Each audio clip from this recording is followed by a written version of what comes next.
Let's make the Black and Coke from Goslings Rum.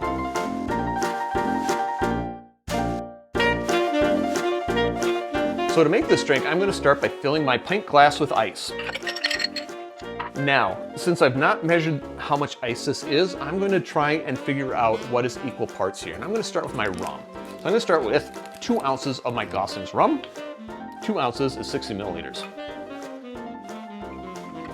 And normally I would not measure the Coca-Cola that I'm putting in there, but I'm going to measure in this case to make sure I get the parts right and to see how much I can fit in this glass.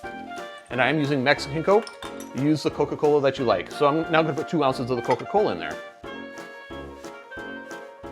Do you think I can get 4 more ounces? Let's try. I think that's going to be it. So 2 ounces of Coca-Cola. See how I did with my measurements, or my guesstimations. Let the bubbles go down. Perfect. We're looking at 4 ounces and 4 ounces.